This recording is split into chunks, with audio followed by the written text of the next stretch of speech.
fazer a apresentação aqui do meu amigo, meu colega, Nathan Schlanger, que está aqui em São Paulo, graças à iniciativa do nosso colega, professor Guilherme, aqui no departamento, que está organizando esse evento fantástico, né? Eu pude participar das apresentações de ontem, a conferência do professor Carlos, depois também a conferência do professor Nathan ontem à noite, e fico muito feliz em ver essa atividade aqui que marca o início, né, a inauguração oficial, digamos assim, do Chama, que é esse novo laboratório aqui no departamento que o professor Guilherme está criando. Meu nome é Eduardo Neves, eu sou arqueólogo, sou professor do Museu de Arqueologia e Etnologia aqui da USP.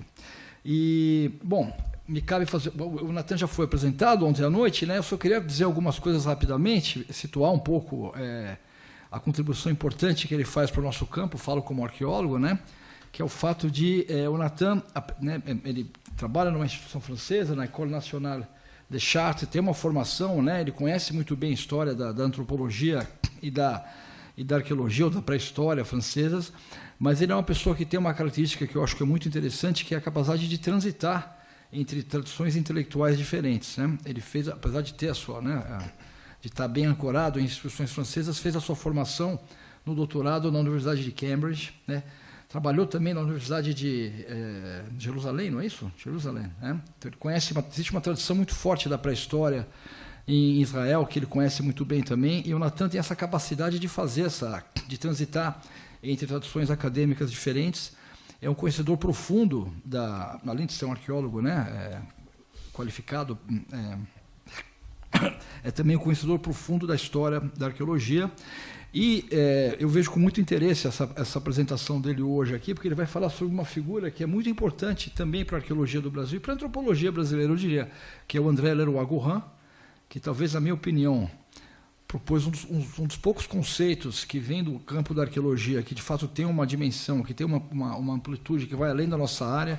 Pelo menos ele aperfeiçoou a ideia de cadeia operatória, que é um conceito que é usado fora da arqueologia, mas que, né, que é tradicionalmente usado no nosso campo. Então, eu estou muito curioso para ver essa apresentação aqui. A ideia é que ele vai fazer essa fala e depois a gente abre para perguntas também. Então, a apresentação vai ser em inglês, né, e depois a gente faz as perguntas em português ou inglês. So, welcome.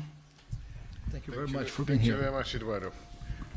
Thank you very much, everybody, for being here, especially those who were late last night eating pizza, and you managed to come. I'm very grateful to you. Okay, sound. Okay. Yeah. Okay. So I'm very happy to continue a little bit with the previous style of presentation that I did yesterday, except that I switched a language which I hope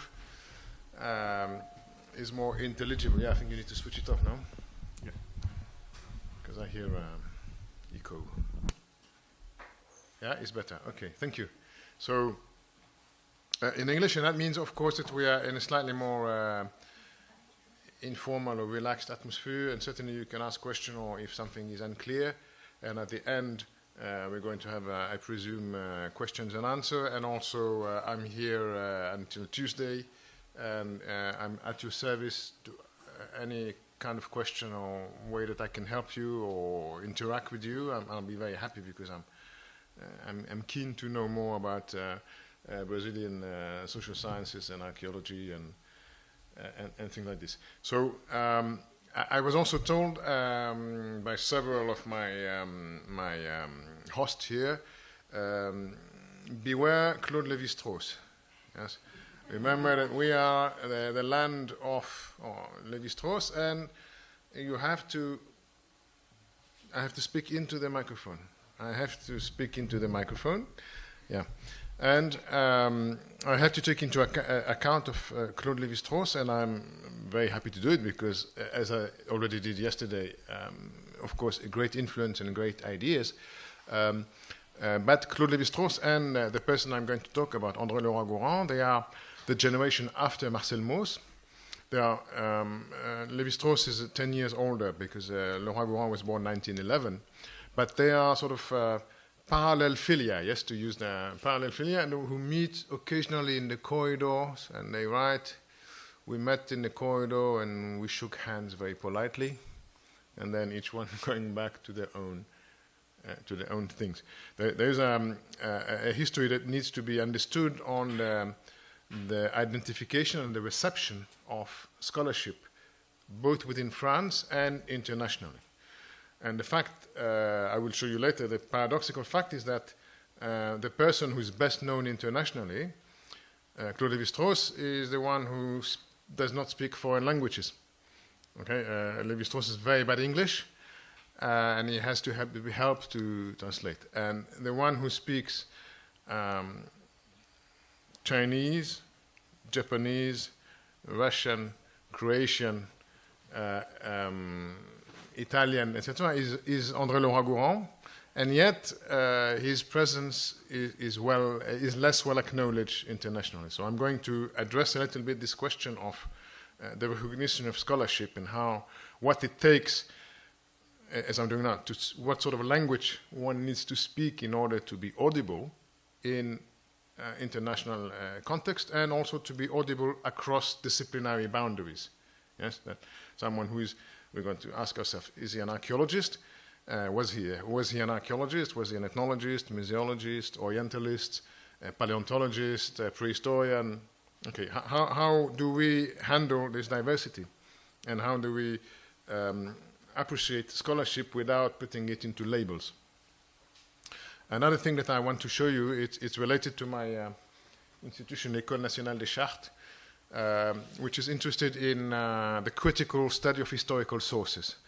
And I'm very interested, as you gathered yesterday, those who were, I'm interested in history of science and the history of the production of knowledge, how knowledge is produced and how we can access to it, and notably through the archives or through what we saw yesterday, the visual archives. The Archive of Visual Anthropology is a source of information about the people that are being filmed, but it's also a sort of information about us who film. Yes, that was the sense of the photograph that I'm very happy that it didn't create a problem here, because in France it's already created. You know, the photograph that I showed you of the black artisan making a basket could have been problematic, but it's interesting because it tells us more about how we proceed to understand the other.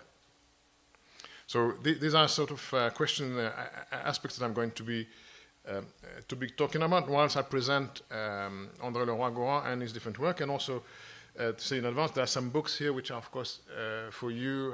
You have to decide which libraries, but I'm sure that everybody can, you fight, but everybody can access. And also there are PDFs that I can give you of various aspects of my work, of course, but also other.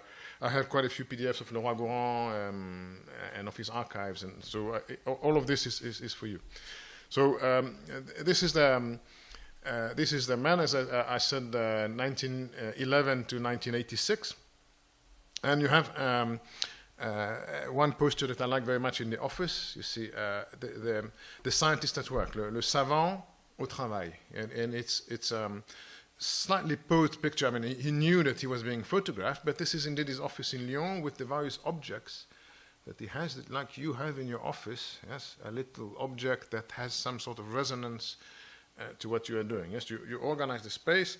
This is something that Sigmund Freud talked about, Walter Benjamin talked about. The organization of the space that is conducive to the type of research that you want to do. And at the other extreme, you have Leroi-Gourhan flint napping. Yes, flint napping with, of course, his tie, which you will see later that this is a sine qua non. If you want to flint nap to do experimental archaeology, you have to be well dressed. And in between, you have the fish that I'm going to show you again. The fish. Remember, also, this is something that fascinates me. I want to share with you this fascination. How do we do research before computers? Yes. How do we handle data, and how do we know that to have a lot of it? And we want not to get lost. How do we keep track of the information that we record, especially in the case of Leroi-Gourhan, who was more, or who wanted to be, in some of his persona, he was a very positivist, fact-driven. Everything must be recorded, no interpretation. Interpretation comes later. This sort of discourse, more archaeological if you want, and at the same time, he was very speculative. So he managed to handle all these things. So Leroi-Gourhan has a very important production of books. that spans from the 1936, the Civilisations du Rennes, up over there. His first book on reindeer civilization, and then you can't see very well, or maybe. Is it worth switching off the light here? Does it make sense, or if it helps you to?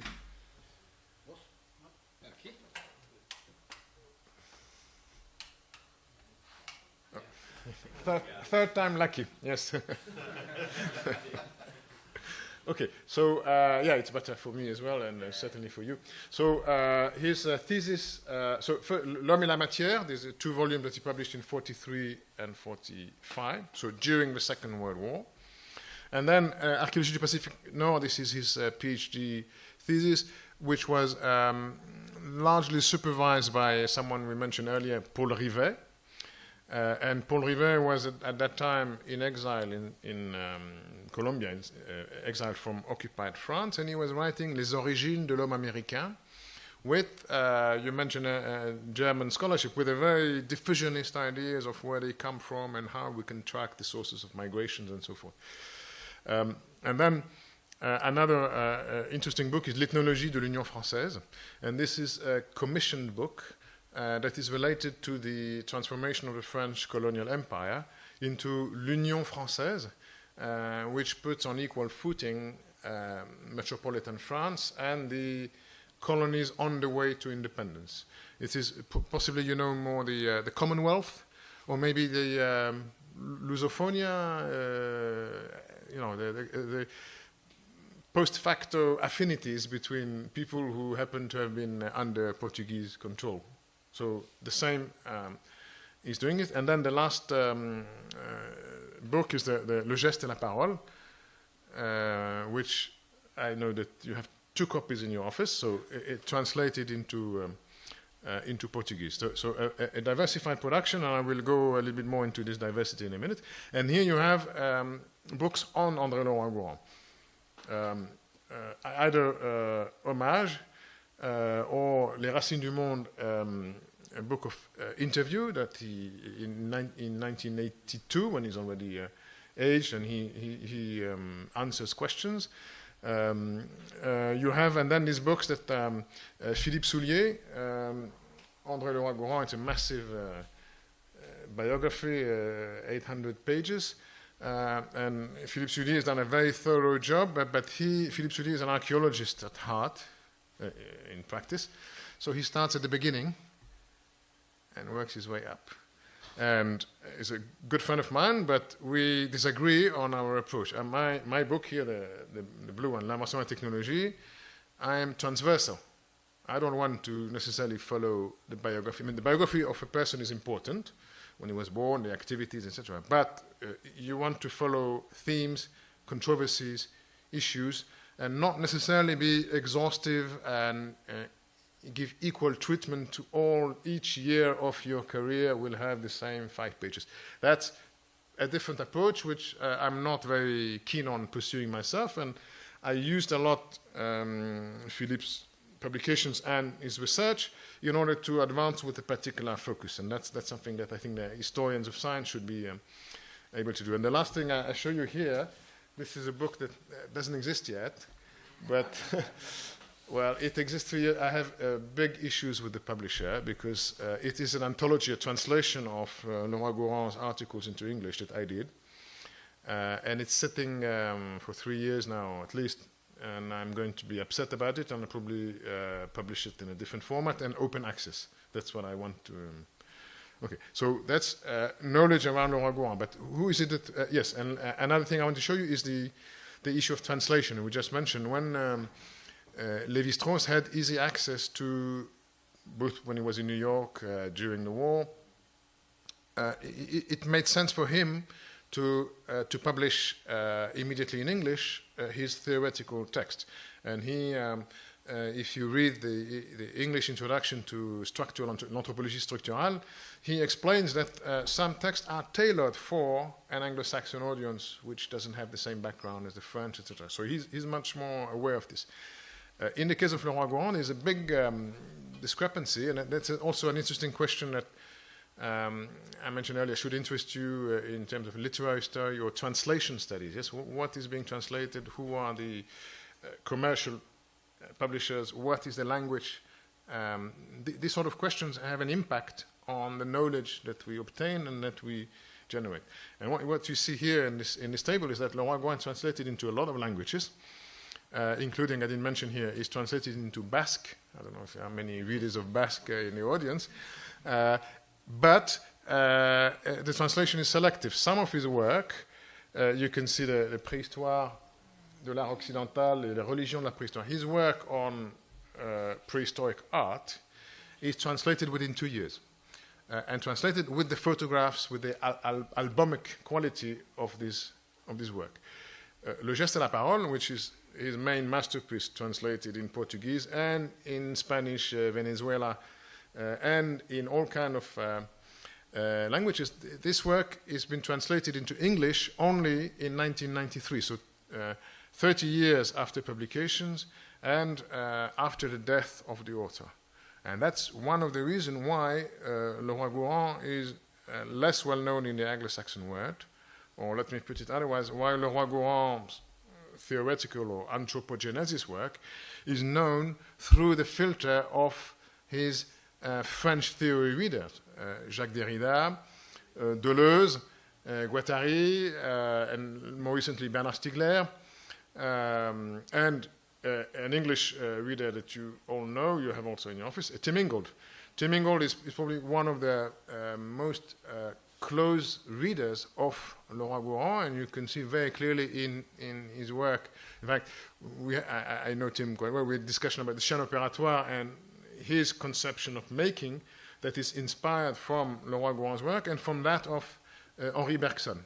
Yes, we will mention later the philosopher Henri Bergson as one of the sources of Leroi-Gourhan's work and of his fame within, or his notoriety within anthropological philosophy à la française, yes, the French theory, which used to be called,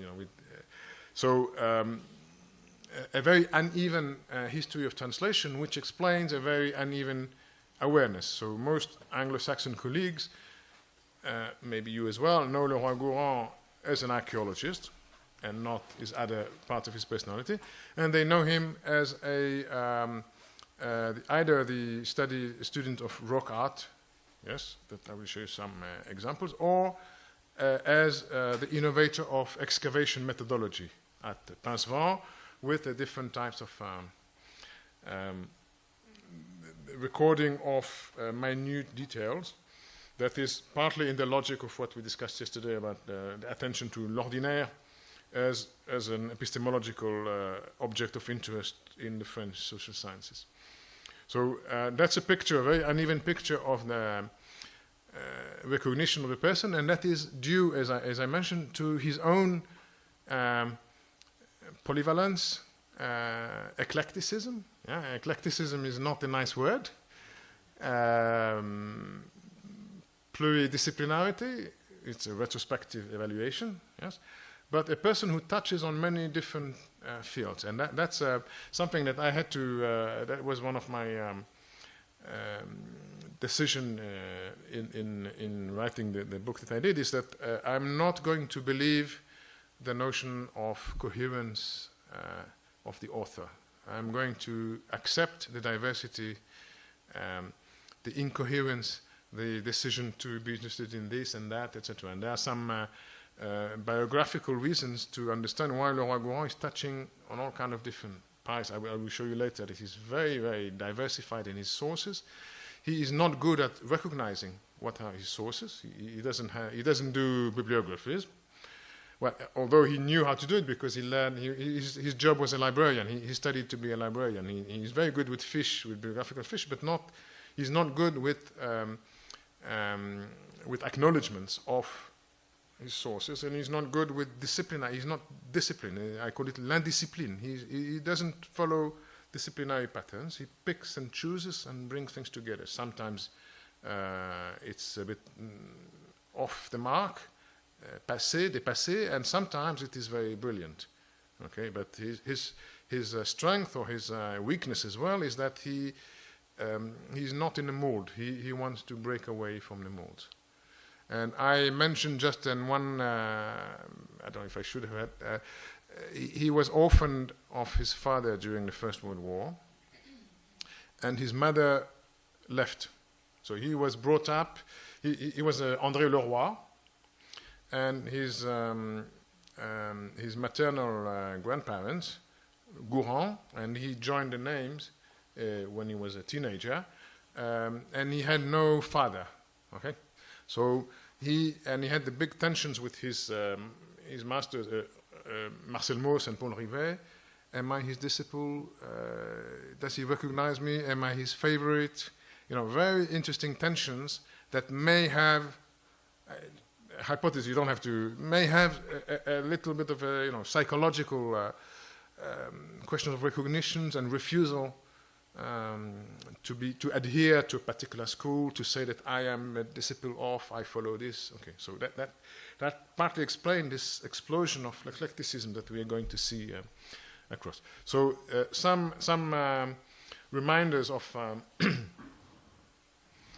of the main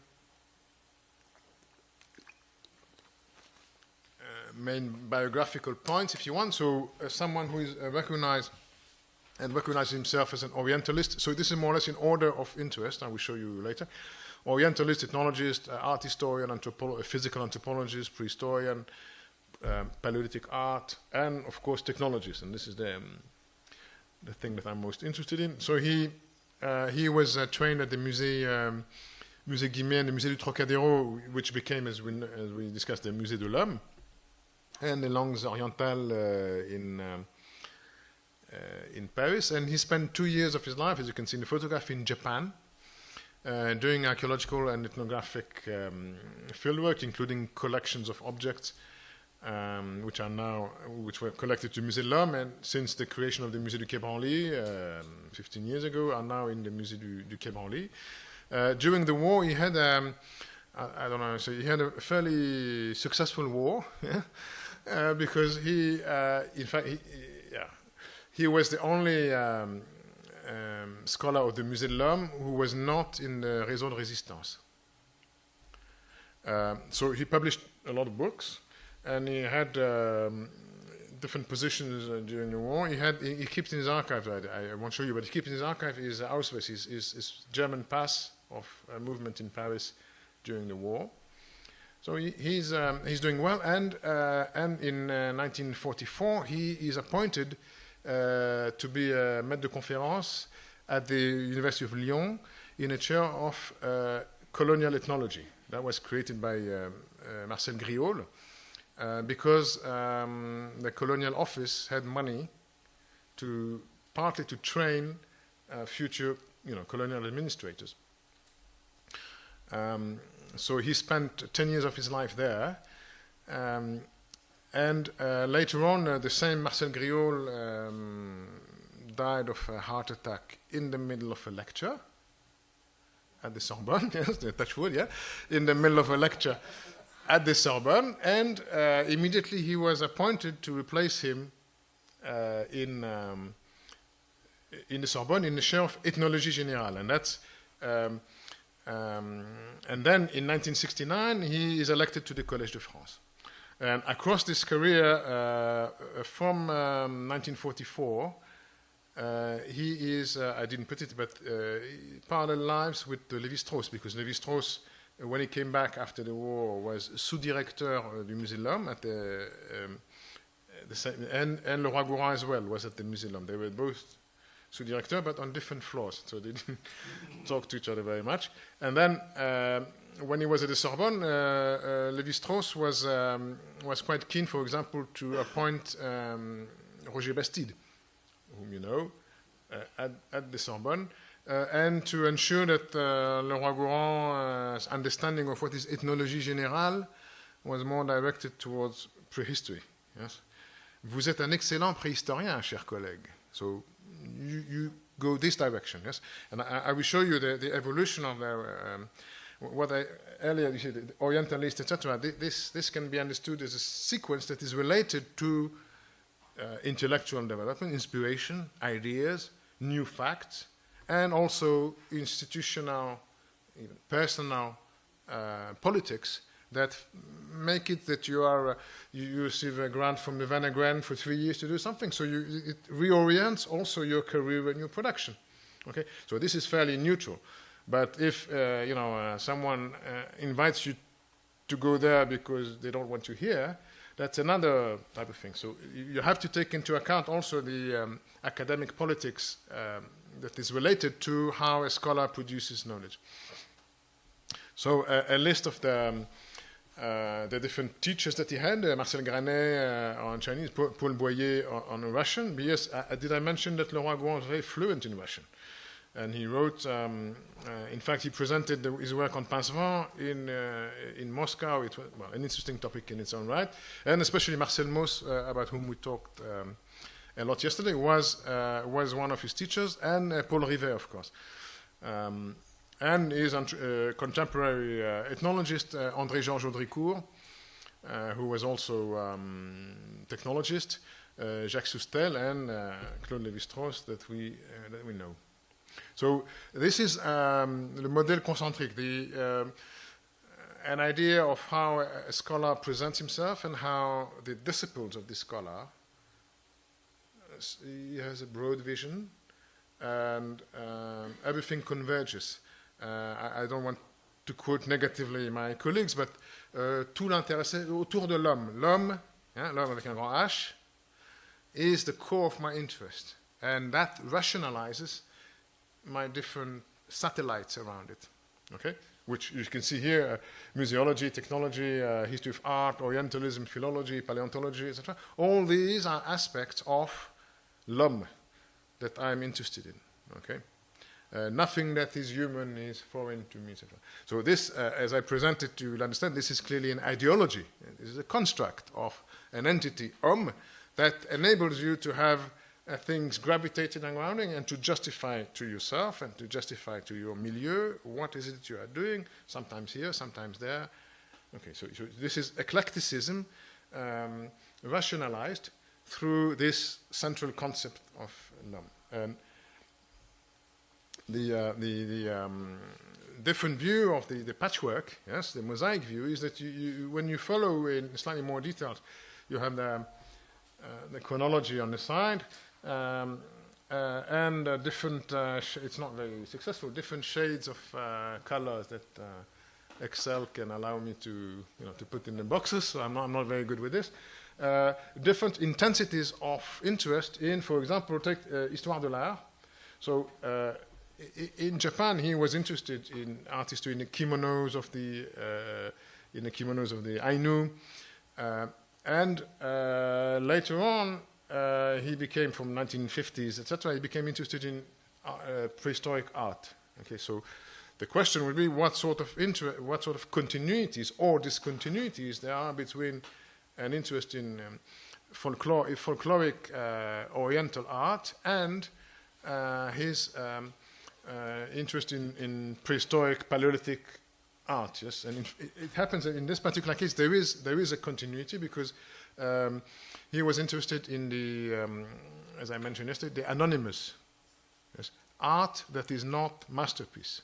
He's not interested in chef-d'œuvre, unlike one trend of history of art which focuses on the trait of the master to recognize. He is interested in series, in repetitions of different artistic expressions.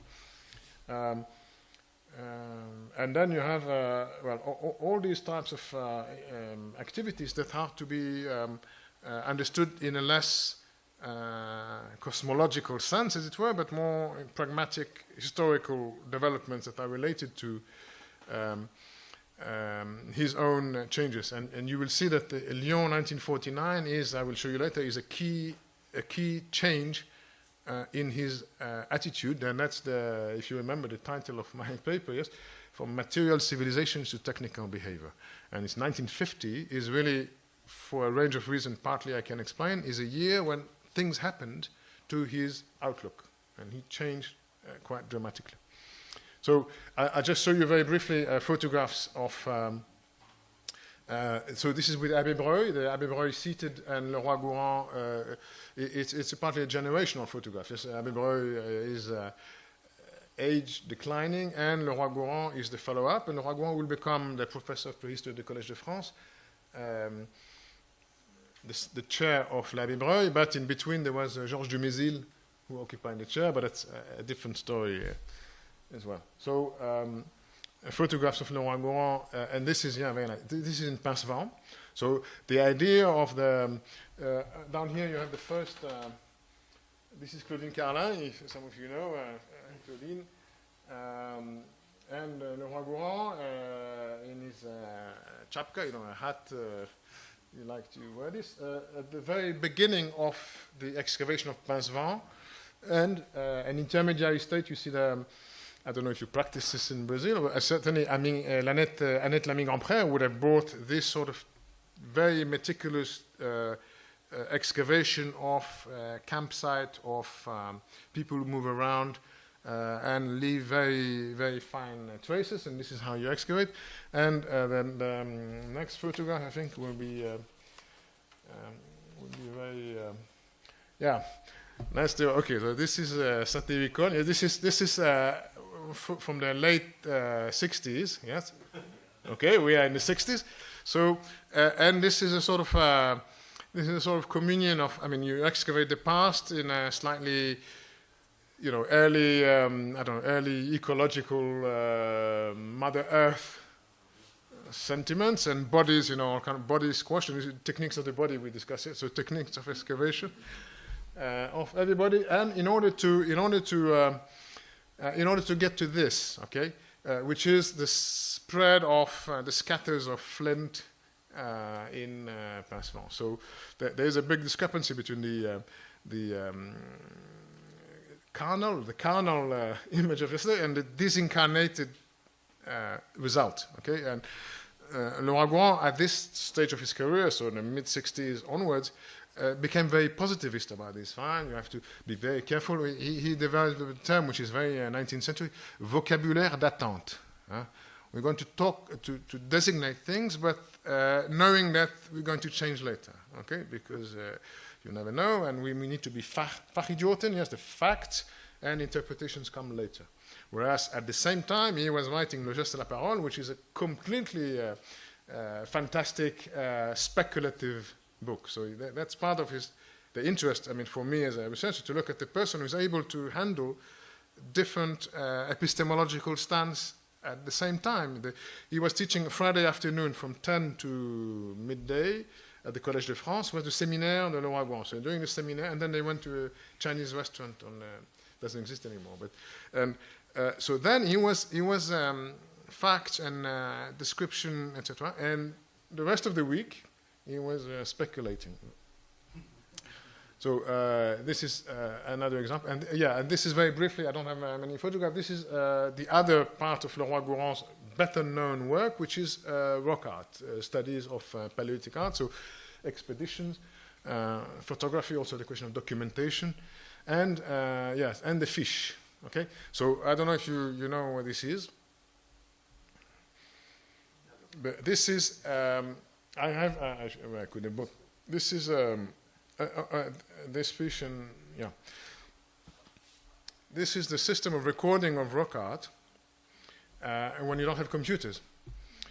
What do? You have this fish is about that size, and it has perforations. Yeah, and it has. So you are. This is Lascaux 4, hein, la nef de Lascaux 4, and you place. You have 4 axes. The type of animals, the presence of signs, of arbitrary non-naturalistic signs, the depth in the cave, and the place on the paroi, on the wall. Okay, and with a type of like in the tram, you used to the controller in the tram. Yes, tick, tick, the control punching a hole. Yeah, I don't know if you have this in, if you control things in the tram in Brazil, but punching hole, you open these things, and then you stack these in like this, and you borrow needles, knitting needles, and you have the stack here, and you stick the knitting needle according to the code here. You see the code is the animal. You can see bisons, and this is antelopes and horses. And here you have all kind of different signs. And you stick the needle in this, and then you... And what falls is precisely these fish that have been opened at this space. Okay, so what falls out is the 55 instances of bisons which are represented next to horses on the left-hand side of the wall at a depth of more than 15 meters. Okay, that's what we do. You know, it takes half an instant. I should speak to the microphone. I beg your pardon. There you are. Okay, I'm getting excited. Thank you. So this is what we and it's very important for us to understand that what he is writing about, the knowledge that he's producing, derives from this sort of big data. Avant la lettre. Management of knowledge, okay, and for him, I don't know if I talk about this, but for him as a technologist, the technology of information, the way that memory works and memory stores and retrieves, are fascinating questions that he is interested intellectually in le geste et la parole, and is interested practically in being able to talk about work art. So these are just examples of fish. I'm not going to go into details. Yeah, this is interesting because these are fish that he did in the winter of 1940 when he was a soldier in Britain when France was being occupied. Paf. It's okay? It broke? It's not the phone? Okay. Yes. So when France was being occupied, so he used a recto verso of, you recycle, you take an A4 page, yeah, and you fold it like this, and then in 3, and then you have 6 fishes, okay, on each you write. And the recto of it is the menus of the soldiers. In the menus of the soldiers where he was in La Baule, you can see tomate concentré, sardine de Bretagne, saumon rose, asparagus, etc. So this is, you know, the treasures that you find in archives because it gives you insights into real life, as it were. Okay, just and this idea as well that everything drains. You see, the excavation drains into fish, that drains into publication. Okay, that's from 1950. This is the ideal, the model for an archaeologist. Okay, but so I finished with archaeology and I finished with rock art, and I want to talk about technology, and the constant aspect and the variations that you will see in Leroi-Gourhan's work in technology. And I distinguish of the 2 phases. One, la civilisation matérielle, material civilization. We mentioned yesterday, I mentioned mainly, Nordenskjöld and Alfred Metro, la civilisation matérielle de Tupi-Guarani, and this sort of Brazilian angle. And so the first part of his career at the museum, he is very much in the mood of, you will see, of Paul Rivet and Marcel Mauss, and he is in some ways, like a colleague asked, very Germanic in his attitude. You will see cartography. And then there's a key moment, 1950, where there's a radical change into, I anticipate I will develop, le comportement technique. Le comportement, I don't know how you say in Portuguese. Comportamento. Okay. Comportamento. So the occurrence of this word, it's a question I ask you, colleagues. The emergence of this word in 1950, in his explanation, what is he doing? He's interested in comportement technique. And the term comportement in psychology is already at the beginning of the century because you have behaviorism, yes, the Anglo-Saxon behavior, but you have also in France other sorts of, and comportement is also a sort of a portmanteau word that enables you to talk about the comportement of many different things. I will show you. And this is a new, in fact, he's saying from 1950 onwards, what I did, what I want to do is comportement technique. Okay, and the term just appears and it has very, very important implications. And then his attitude to the object would change according to this aspect. Okay, this is a preview of what I'm going to talk about. So, 1936, les formes élémentaires de l'activité humaine. Leroi-Gourhan is asked by Paul Rivet to participate in l'Encyclopédie Française and to write about generalities, about techniques that are independent of the finalities of the function, not hunting techniques or fishing techniques, but what are the materials and the forces that are brought together in order to effectuate transformations. So he has this, I think you use one of these diagrams for the posters of this conference. Okay, so you see the percussion, percussion, yes, perpendicular, oblique, etc. So all kinds of modalities in a very, it looks very much like the table of Mendeleev, yes, the possibilities of implications and how you make fire, etc. So he was very interested in these aspects. You have more images. And at the same time, he was, as I said, a follower of Paul Rivet. And Paul Rivet wrote very important, published it twice, very important paper, l'étude des civilisations matérielles, ethnographie, archaeologie, préhistoire. So Paul Rivet is among those who is responsible both in the same of credit but also blame, yes, responsible for, I don't know what you think, Eduardo, or archaeology, for the notion of archaeology, ethnography is the same. Yes. Or l'archéologie n'est que de l'ethnologie au passé. Yes. So this assimilation is in fact very, very complex and problematic and very imperialist and does not recognize the differences in methods, in approach, in issues between what archaeologists, what is the difference between a prehistoric site in the Amazons and a site of contemporary people that I visit? The differences are not just in the quality of preservation of the vestiges, okay, which is what Leroi-Gourhan and Paul Rivet were arguing. Okay, so Rivet was arguing for a conception in 1930s, yes, or 1929, to try to understand cultural elements in the kinship and affiliations. And Leroi-Gourhan in 1936 agreed completely. The objects. The different specialities, technology, mythology, sociology, etc., have a common link, a crossroad of all the disciplines, which is the object, which bears the names, materializes a technique, keeps the print of a myth, possesses a social role, and an aesthetic sense. Okay?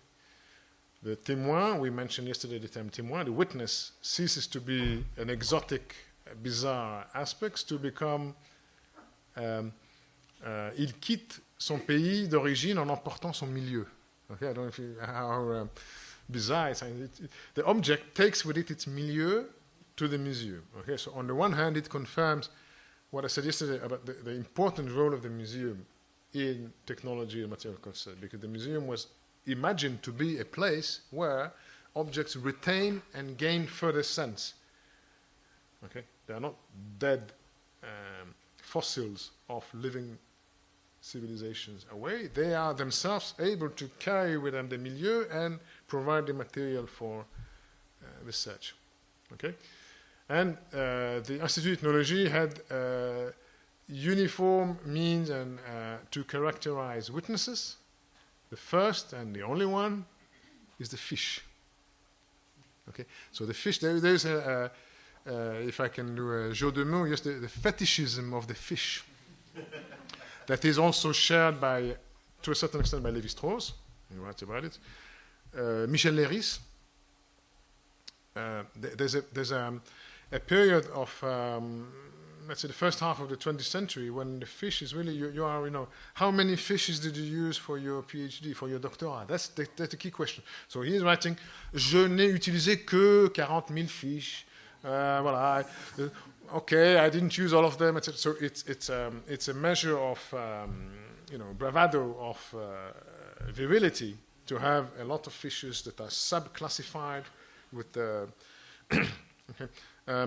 And that's a very interesting phenomenon, again, that we need to take into account when we study museum and museum collection and when we have access to the records of the museum. We need to understand that the records have behind them an ideology and a particular sense that is historically, I mean, it would be different here. Paul Duarte, yes, would have taken some ideas from the Musée de l'Homme and brought here. Eduardo will have to see that. So transfers of methodologies and of approach and of sensibilities to what is it that one wants to record, what is it that counts as important, okay? And the fish, the complete fish, which has 10 rubrics, only the first 5 are important here, date of collection, people linked to the research, publication, life of object, the name of the object, etc., etc. So this is, if you fill in the fish correctly, the object will continue to live in the museum. Okay, there's a sort of a necrophilia. Other texts are very interesting. That the death, we want to avoid the death of the object. So before you go to the field, and this is where professional anthropology or professional ethnology is characterized, before going to the field, you have the instructions. Okay, it's not that you bring and then you have a vrac, a bric-a-brac of objects to which you try to make sense, but the good ethnographer, the scientific ethnographer, is the one who takes the fish with him, to be filled in as he proceeds.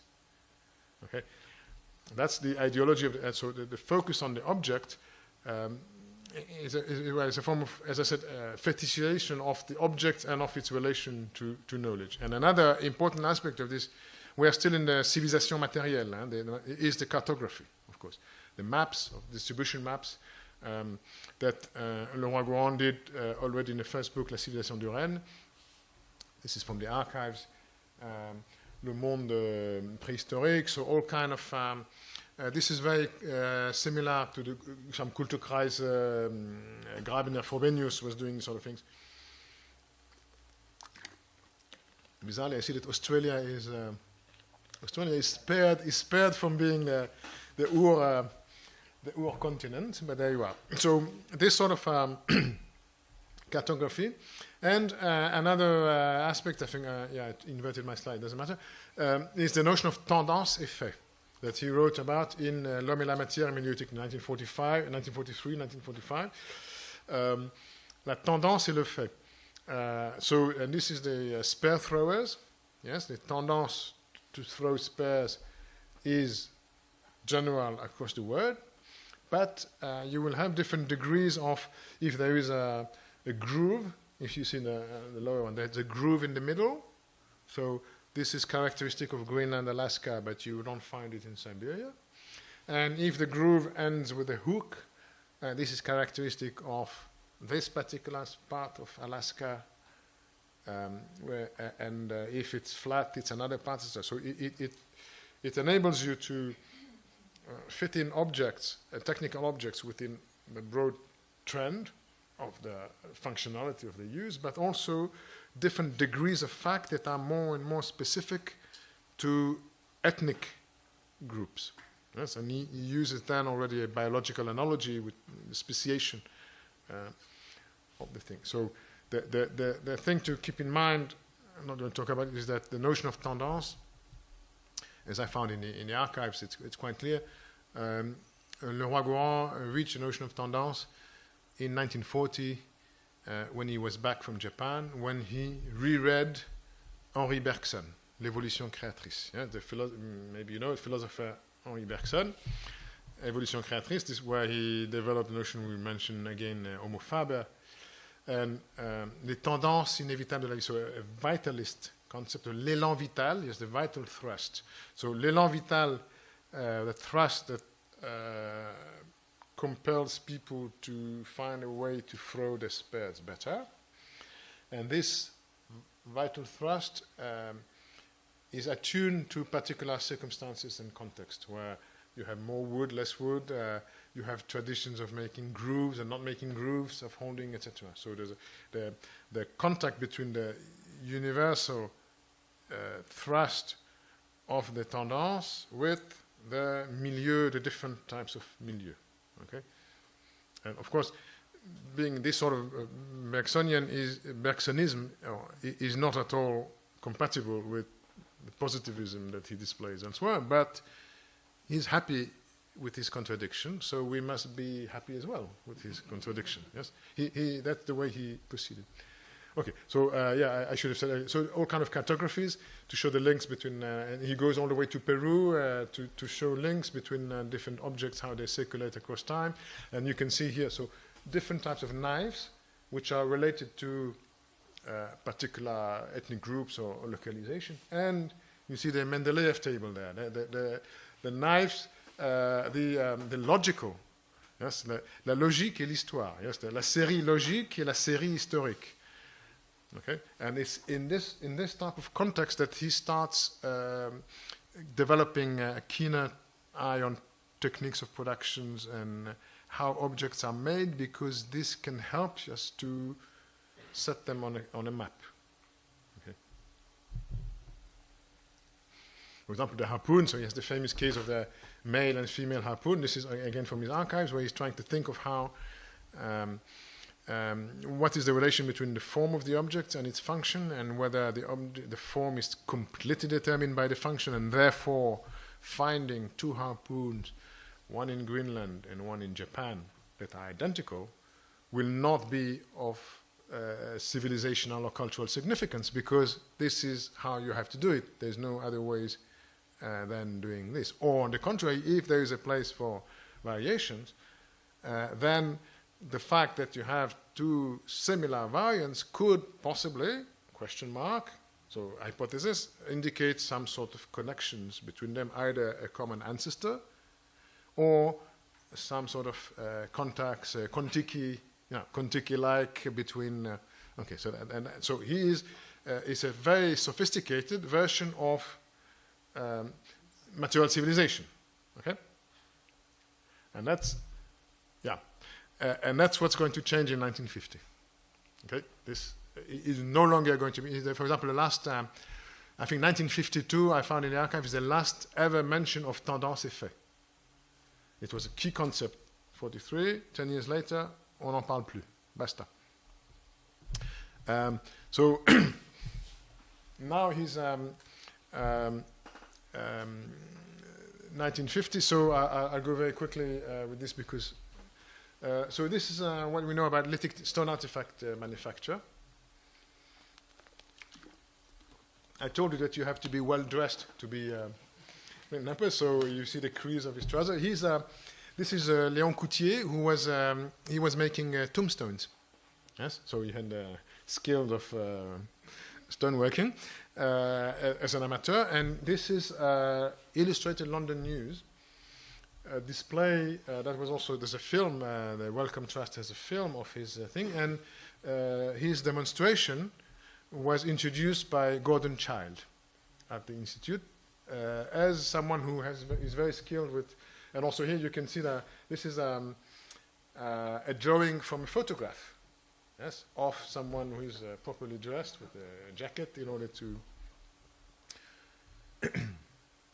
and also here you have the disincarnated, I mean, it's another story, disincarnated hands and the role that they play in making intelligible stone artifacts. But what I want to get at your attention is that in these years after the Second World War, you start having a more sophisticated approach to stone tools, which are no longer just typological markers of antiquity, but you start to look at how they were produced and what they tell us, as I said, about this connection across time and space. You have in Java, you have a type of flint knives that look like the Danish daggers. I don't know if you know Danish daggers that are very sophisticated because they are square, because the Danish daggers are flint knives that are imitations of bronze knives. Okay, it's a sort of skeuomorphism, a kind of. So is the same thing that we find in Java? Is it a coincidence or is it a marker of relation? This is the type of question. And Abbé Breuil, in 1954, il y a quelque chose de plus fondamental que les formes, c'est la technique, c'est-à-dire la méthode suivie. Yeah, there is more fundamental. So it's in the spirit of the time to start saying that we are going to move beyond classificatory system that is partly inspired from natural sciences, and we're going to look at the practices and how things are being made. And these are some drawings of Leroi-Gourhan himself from the archives, that he's again also these incarnated hands. He's showing how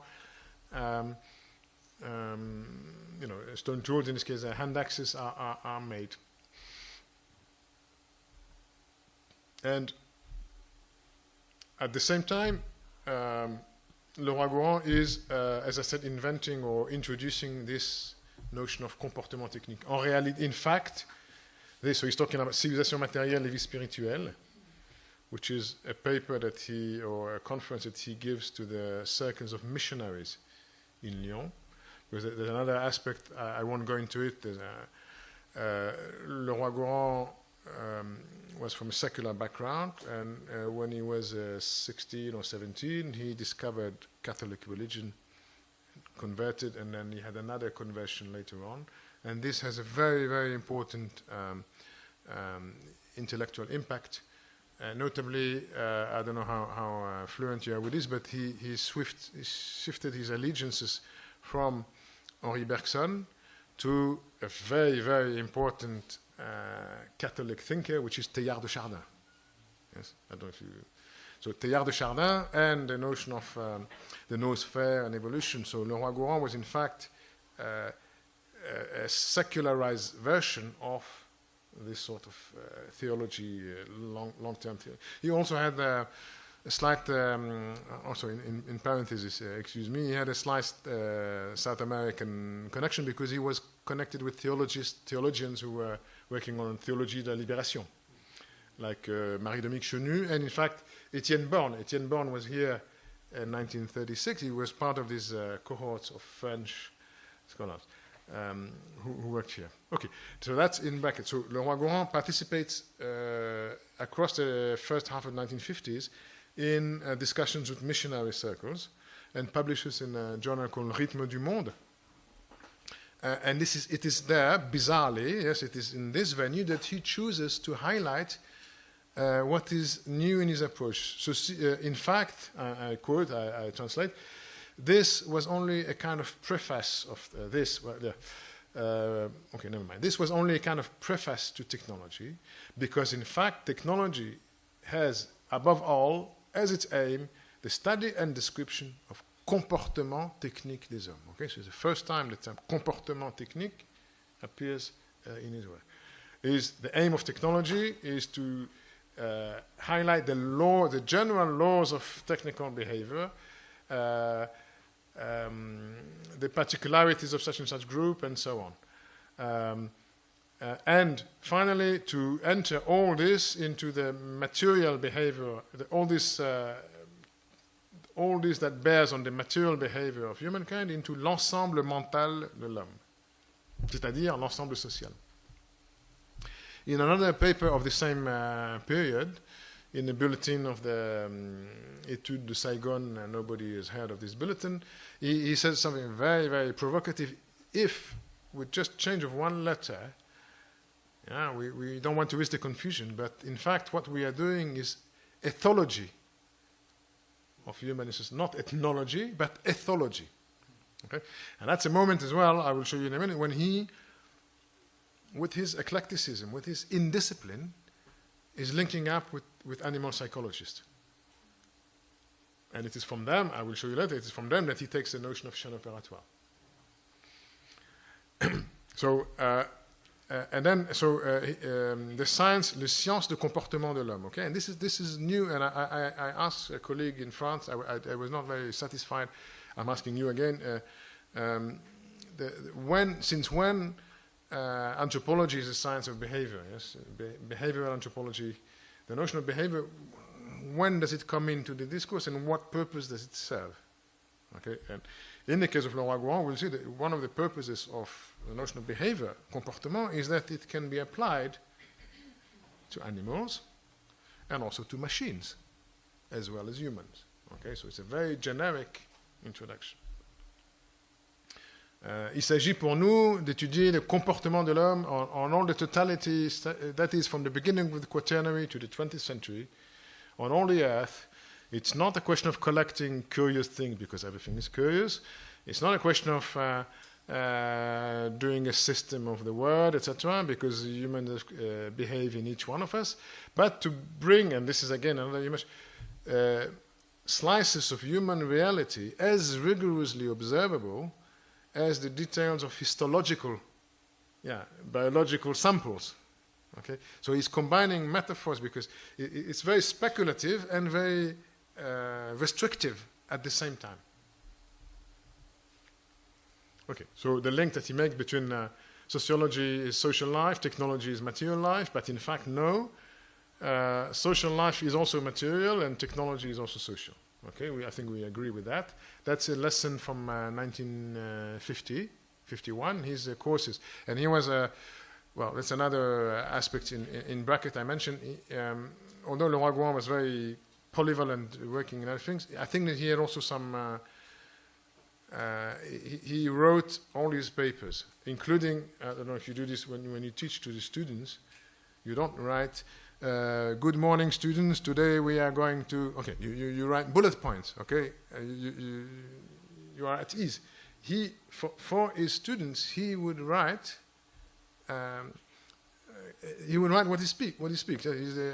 I'm not, as you notice, I'm not doing this at all because I speak without writing, but so maybe I exaggerate in this direction, but he certainly was very keen on, you saw him in his office, I showed you the photograph earlier. He was writing, so thinking ahead of what he's going to pronounce next week's lecture, and typing on the machine, before computer, so time-consuming, draft, manual corrections. Okay, very interesting processes of knowledge production. So let's get towards the chaîne opératoire, and we see that it is connected both to prehistory and to lithic technology, and to ethnology, museology, psychology, and another surprise for you, cybernetics. Surprise. Because, again, this is all the benefits of being indisciplined and being not having an anchor and a tradition behind that you have to defend or oppose. He's free-floating. So a key text, which is also one that I translated in this volume that one day will appear, inshallah, from 1952, à la recherche de la mentalité préhistorique. So you recognize from the title that you have a concretion of Proust and of Lévi-Strauss, yes, la mentalité préhistorique, et la recherche du temps perdu, etc. So this is a famous historian, Henri Baird, who is in fact the forefather of the Annales school of Lucien Febvre and Marc Bloch. Henri Baird invites Leroi-Gourhan to talk about Homo faber. And Leroi-Gourhan, again, a fascinating text where he, if you can see the top, l'interprétation du document. So calling flint flake a document. Yes, the document archaeologique. This is also a very, very loaded epistemological notion. This is a document of the same standing as a text or as an image. Okay, and this is a very militant notion.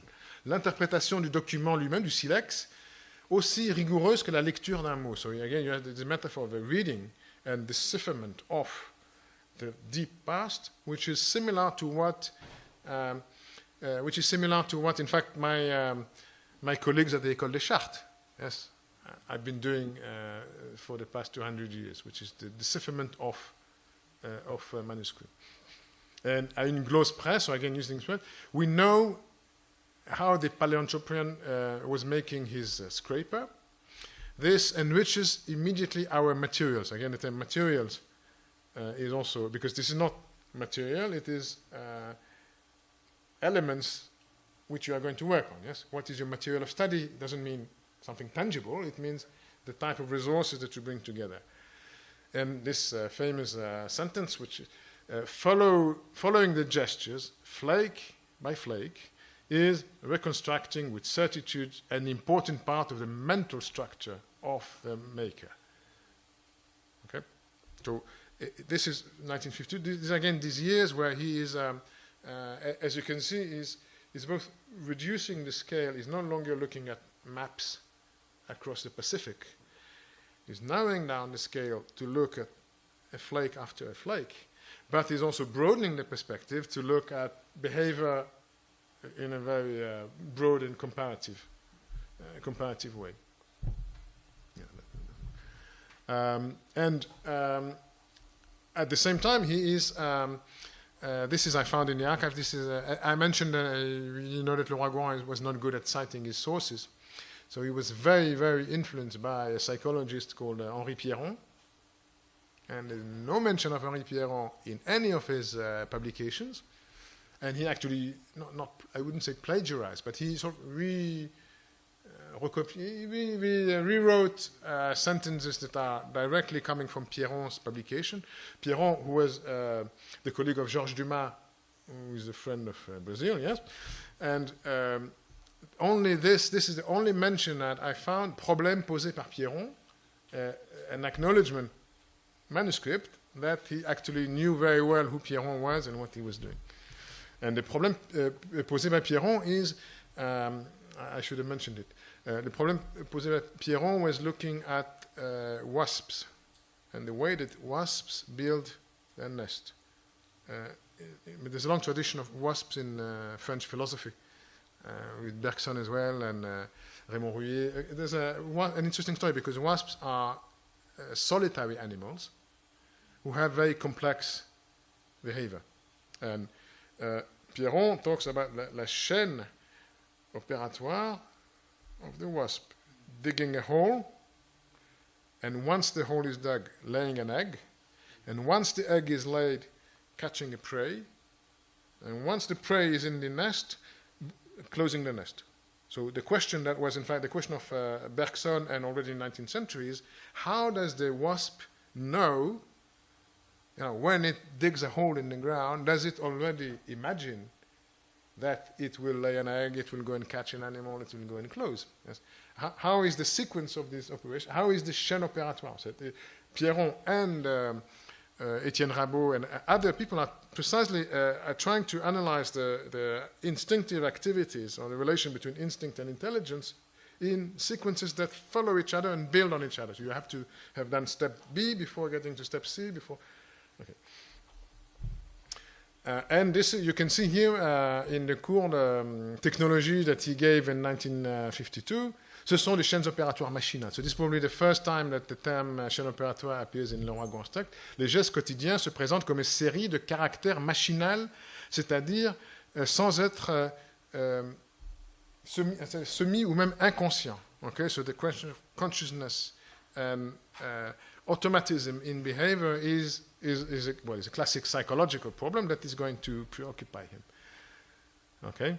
Well, this is another topic. La technique est à la fois geste et outil, reconstituée par une série de gestes qui se déroulent sous la forme d'une chaîne opératoire. And again, this is a lecture for students. Yes, this is not the draft of an article for publication. This is a lecture for students. Some may wish that. Okay. The chaîne opératoire machinale. Okay. And I mentioned cybernetics. Leroi-Gourhan is invited in 1952 to give a paper by someone called a philosopher Pierre Ducassé, who developed la structure et évolution des techniques. So in 1953 it appears, and this is the structure et évolution des techniques, and you see the travaux du cercle d'études cybernétiques, which is just 2 years after Norbert Wiener published in French and in English on cybernetics and control and mechanism in humans and animals. And Leroi-Gourhan is writing there this paper where he also introduces this kind of ideas. And later on, I need to finish fairly soon, no? 10 minutes, less? Okay. So again, in his, this is a polycopy. I don't know if polycopy is Veniotypes, okay? Before PDF, yes. You have actually, I saw very interesting in next to the cafeteria. There's a stack of photocopies Yeah, and it's.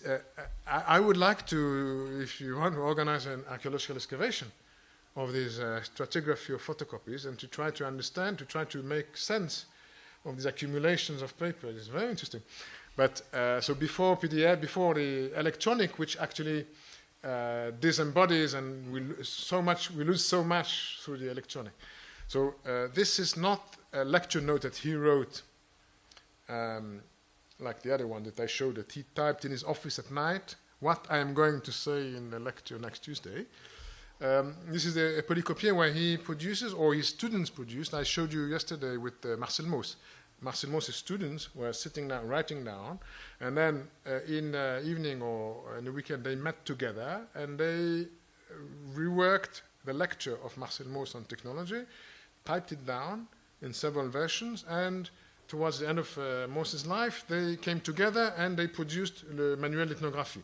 They collated the copies together. Okay, the systems of which is very medieval. Yes, how knowledge from the teacher is transmitted. It's very interesting processes that are going on, and there is the system of polycopy where the machine Vigneault types and the smell of the and these sort of things that are more or less approved by the teacher or etc. Okay. So this is just for the interest of it. So the comportement, the technical behavior, translates itself into operations. You have to conceive of techniques as a dynamic aspect of unfolding, le déroulement is unfolding, series of gestures, enfiler a stitch, let's say, one following the other. The technique opératoire en chaîne. This is what we can observe from the outside, cinema. So I mentioned, as you noticed from cybernetics, Leroi-Gourhan, in some respect, very conservative thinker, politically very conservative, extremely nerd towards the new techniques of his period, which are, you saw the fish, the new system of the fish. You have an advertisement of these fishes will help you to make your work faster. So interested in this and in cinema. So he's one of the instigator of the cinéma ethnographique, both the festivals, and he was involved with Jean Rouch, he was involved with la Cinémathèque, Henri Langlois, so he was interested in this technique. So how to study technique opératoire en chaîne. Le cinéma, les différents actes sont des gestes qui se succèdent. Okay? But this technique opératoire, it cannot unfold if it is not sustained by a mémoire opératoire. So this is the time, the mid-50s, where he will introduce the schéma opératoire, the mémoire, the memory, the question of memory, whether the memory is automatic, yes, whether it is mechanical or machinal. It's not really mechanical, it's not related to machine, but by rote, yes. Activities that are done by rote without thinking about them, but these are not automatic activities. And the last step is the lucidity. And how does lucidity come about? And here, this is a direct reference to Bergson. When the action is interrupted, okay, an accident of the machinal, that brings about the lucidity. And how the lucidity manifests itself? Le geste et la parole, for language. Okay, lucidity is the mark of the linguistic capacity. Yes, when you are lucid, you are linguistic, and also you can share innovation. For technical innovation, it is necessarily a lucid and language-based act. Yes. So here in the middle, perfectionnement successif des insectes. With the fish, the brain can still be defined as a command post. Yes, post to the command. Right, post to the command is it's probably in the railways. Yes, to steer in the right direction. But this is the language of early cybernetics. Yes, the post to command. This is typical.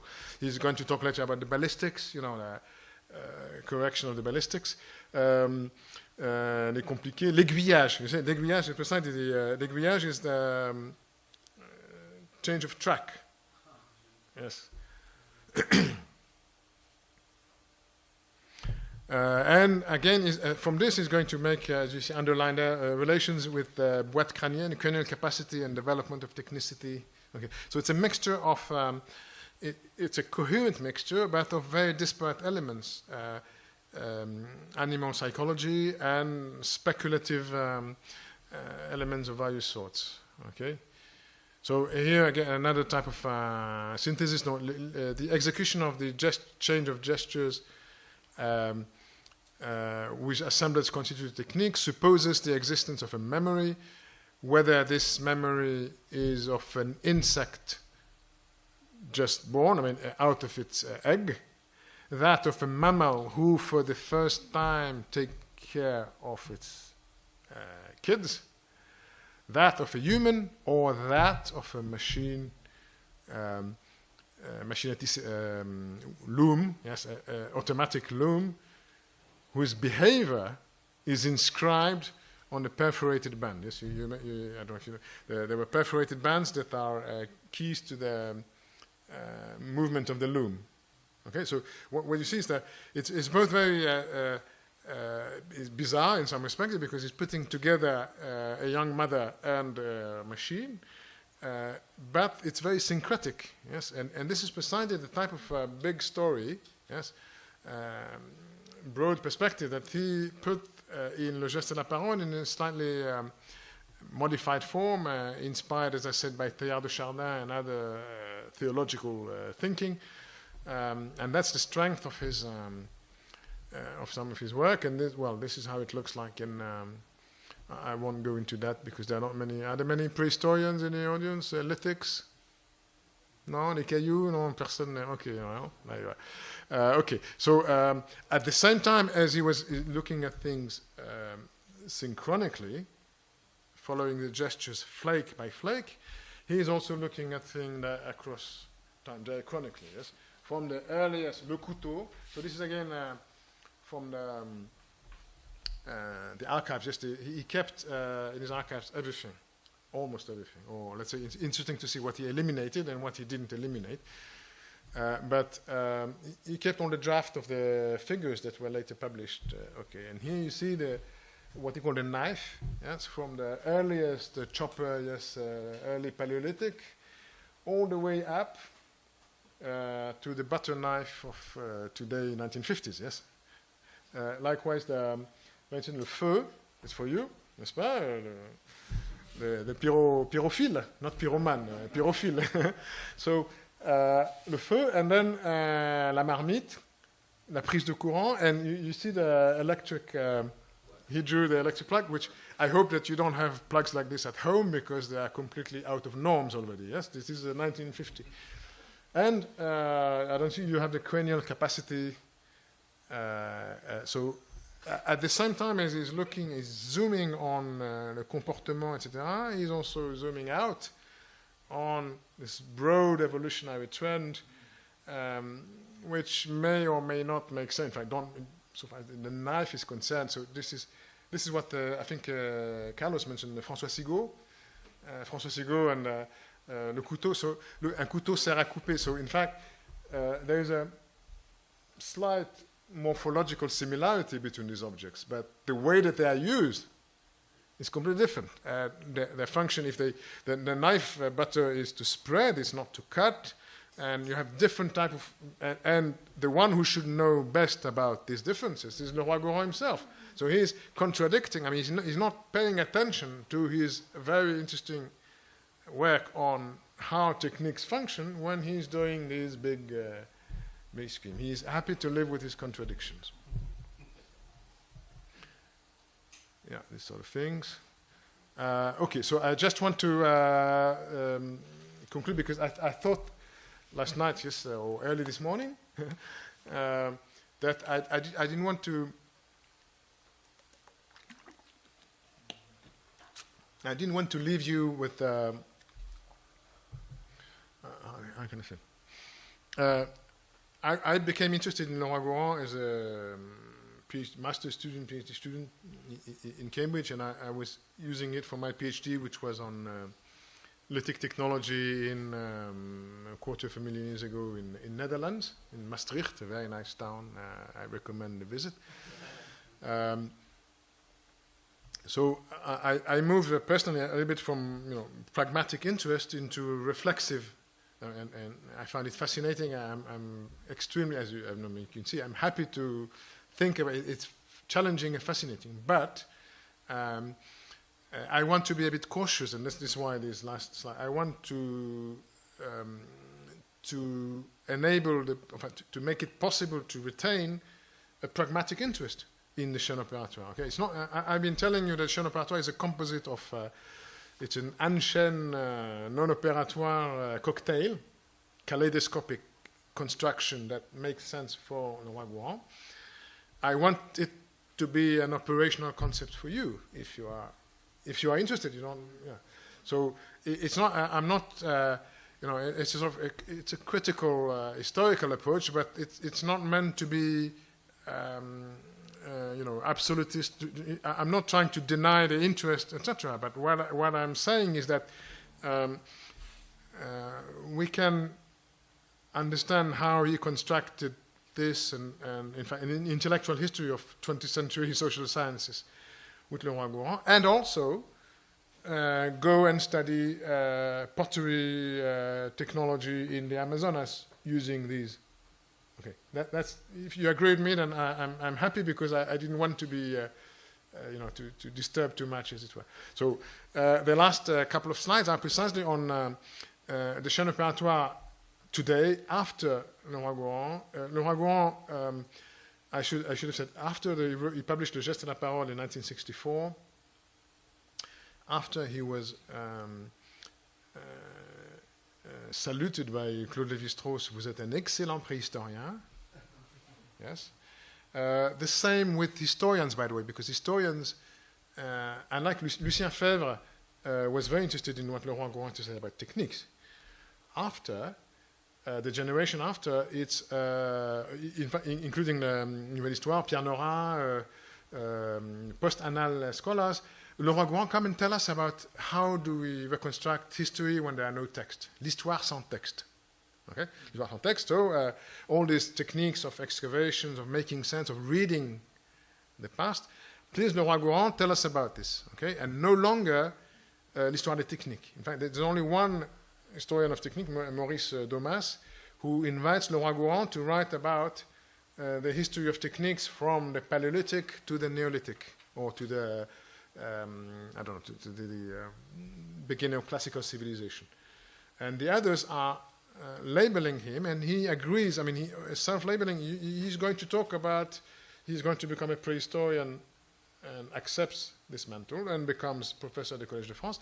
And also, I should say, so he's leaving aside, if you remember the mosaic that I showed earlier, he's leaving aside the topic of technology, and he will be more working from the mid-60s on pincevent and excavations and rock art. And also, sadly, he became ill with Parkinson fairly early in 71, 72. So his last decades were a bit more complicated, both expression and, okay. But he was taken up, the chaîne opératoire was taken up by two constituents, two of his students, the ethnologist, because he was also lecturing on the chaîne opératoire machinale of the farmers. Yes, the farmers, how they sow, how they reap. He was using the same, I didn't show you, I should have. He was using the same notion of chaîne opératoire when he was lecturing to ethnologists.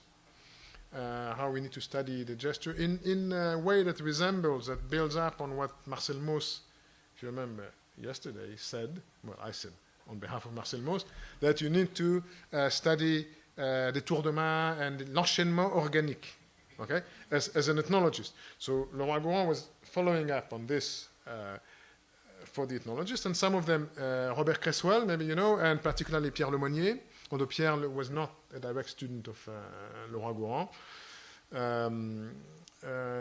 They developed l'anthropologie technique as we know it today. Both of them, Bob Cresswell was Irish-American, Lemonnier is French, but writing a lot in English in the famous book, Anthropology of Technology in University of Pennsylvania University, Michigan, something like this. That's right. It was very influential. And Le Monnier and others, or the équipe technique et culture, where Perig is now trying to survive. Processes of transformation, les chaînes opératoires, the process of transformation from a natural state, raw material, to a cultural state, which is complex to define because culture is not just the finished vase that we did, but also how it is used. It breaks, it is repaired, it is buried, it is excavated. So things that are very similar, those of you who know, to the behavioral archaeology of Michael Schiffer and cultural transformation, and so on. So what is more sophisticated, a reason and non-linear series of technical steps, strategic moments. What is unavoidable, you have to wait 24 hours after you shape the ceramic for it to dry before you put it in the oven.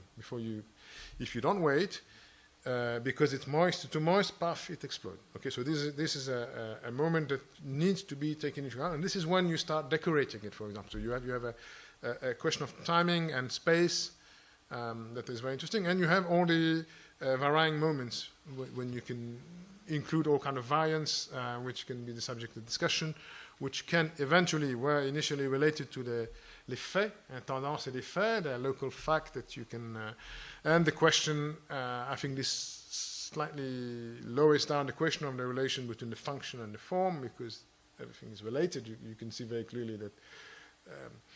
Okay, and chaîne opératoire makes it possible then to grasp the relation between techniques, social, cultural, the technical choices, what is arbitrary and what is necessary, and the mobilization of mobilizations of objects, tools, raw material, of forces, gestures, energies, fire, and knowledge, know-how, recipes, and transmission of knowledge that I'm supposed to talk about on Monday. Yeah, transmission of knowledge I'll see if I can, in Paleolithic times.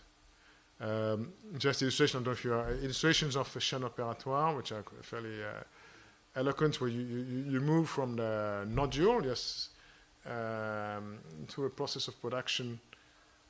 Okay, that's a nice illustration, already quite a few years old. Another graphic form, yes, of so, and you see what is interesting here is that since you don't only look at the object that the archaeologists find in the end, but you try to reconstruct the process, and since archaeologists and also some anthropologists are methodological materialists, le matérialisme méthodologique, yes, that we this is our skill. We know how to make sense of these minute traces as much as possible. You have to read à une glose près, on sait, it's true. Yeah, this is a skill that we learn through experimentation, through. So we are able to try to grasp the process and what is involved in the process. And this is a big progress, and this is why, well, some of you know about the chaîne opératoire, and you know that even when you read in English, it's written chaîne opératoire, italics French. Okay, this is one of the concepts that has chaîne opératoire. There you are. Okay, so and that's an important. Well, so thank you very much for your attention, and I'm happy to answer questions.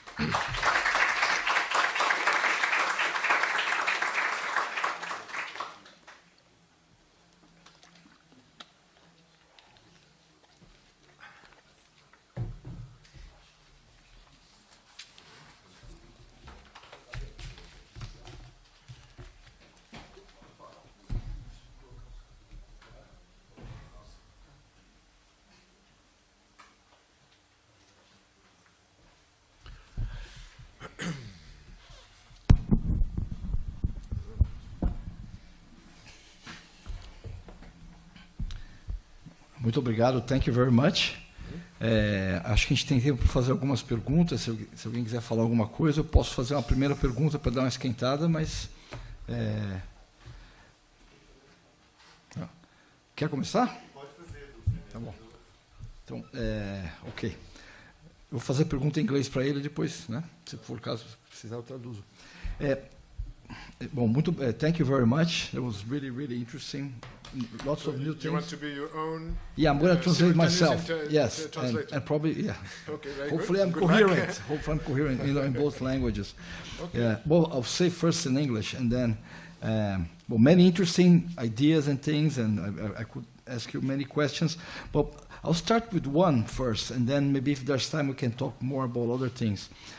I'm not someone who works with the anthropology of techniques, but there's a concept that I really like, and that I really think, in a way, extends further the notion of chaîne opératoire, which is the idea of a cultural biography of objects by Kopitov. It's a note, the book by Padurai, The Social Life of Things. And I think, because I think maybe cultural biography brings, thinking as an archaeologist, once a flake is there, and it's collected in an excavation, but then you bring it to the museum, you bring it to the lab, the life of that object keeps on going on. Maybe eventually it's taken to an exhibition. So my impression is that maybe chaîne opératoire stops at the moment that you just look at the result of that particular technical activity. So I'd like to hear a little bit about that. Preciso traduzir para o português? Tudo bem? Thank you. You don't understand Portuguese anymore? Or Everybody speaks English. I know, I'm sorry. No, I was going to make a joke about French and Portuguese. In English, you got it. So.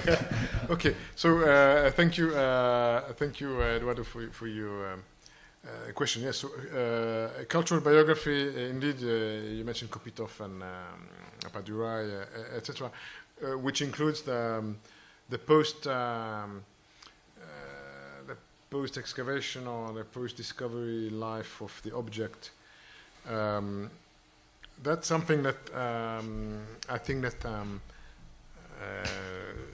à la française you would want to separate and keep separate one history, one reconstructions that concern the object of your studies, which are a living or extinct population active in a particular place, and the patrimonial history of the object afterwards. So you have in museum, including in the Quai Branly, you have people who really look at both for, let's say, purely academic reasons, but also for legal reasons and financial reasons, traceability, and they look at the history of objects since they are first recorded and since they are first known. This is obviously for a museum interested in buying Greek vases. You really want to make sure that you have a good grasp on the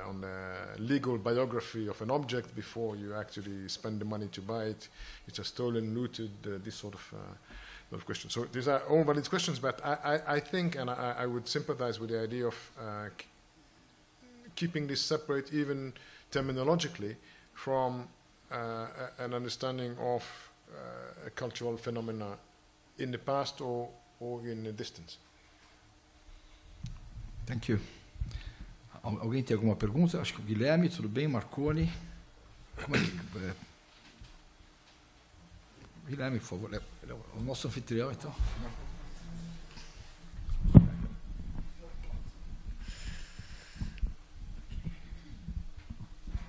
So, Nathan, many thanks for that powerful lecture.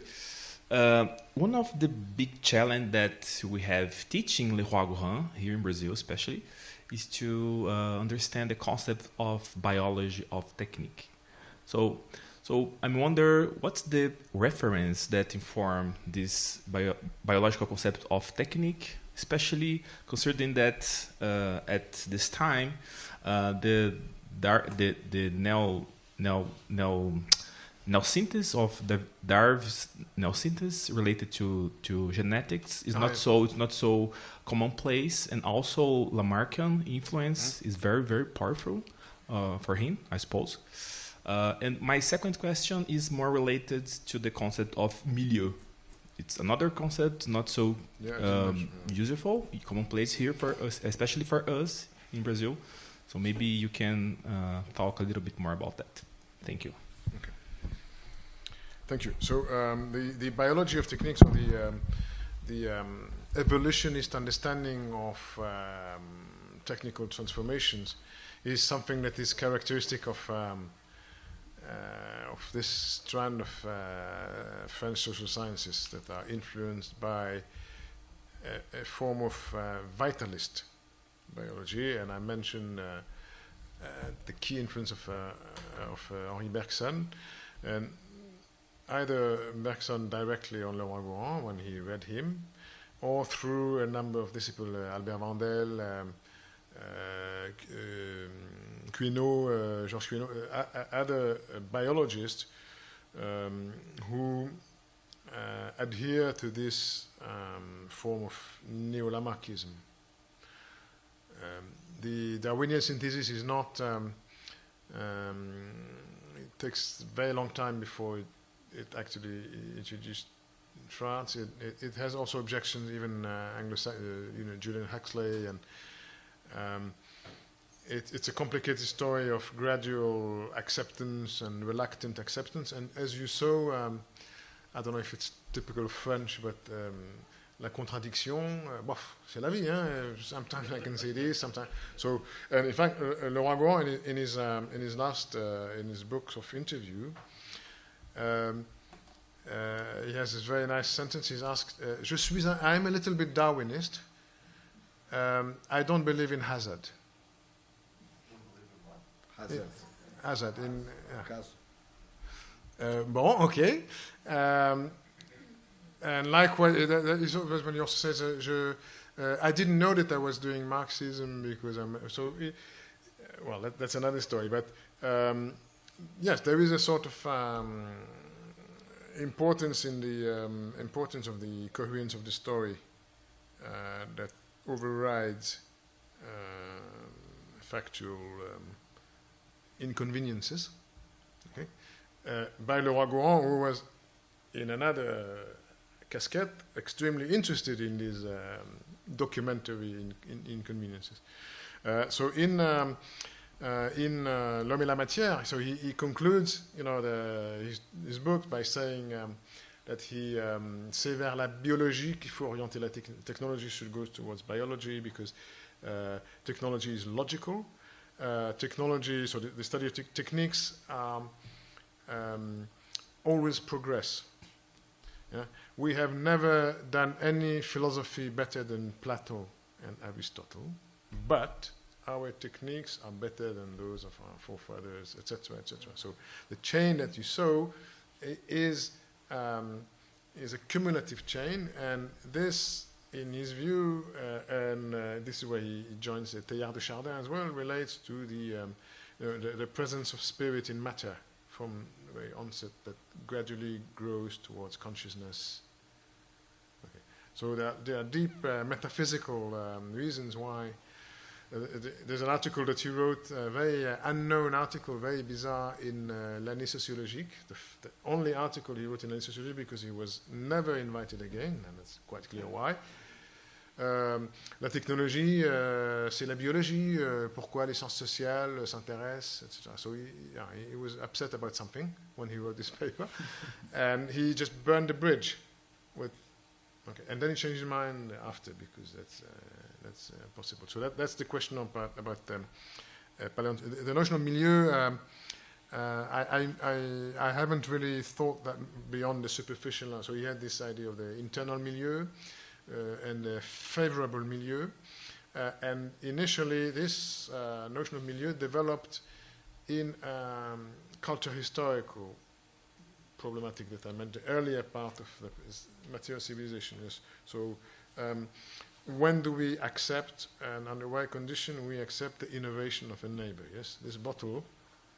Yeah. First of all, it's very bizarre because it's 510 milliliters. So I don't know where the 10 milliliters come from. In other places, it's half a liter. Yes, but this is, maybe you can explain 5 and 10. And then the lid that I open doesn't stick. Yeah. Whereas now I think the European Union directives is that you must have a system that makes sure that you don't lose it. Okay, so that's an innovation in Europe. And how is this innovation going to come here? What are the conditions for European 500 milliliters and not 510 with this plastic to come. So, and here you will have the milieu favorable, where you will have political arguments, the costs, the change in the labeling, the change in the. I think that the question of the volumetric the metrics is very important and very complicated. Okay, so this is this sort of reflections that Leroi-Gourhan had in the 1930s on how objects moved across different cultures, how they would change, how they would be accepted, how quickly. Okay, questions of invention, innovations in relation to milieu. Yes, I don't know if I can say more than that at this point. Acho que a gente tem mais duas perguntas. Vou fazer aqui que é mais fácil, depois passo para você. Tudo bem, Marco?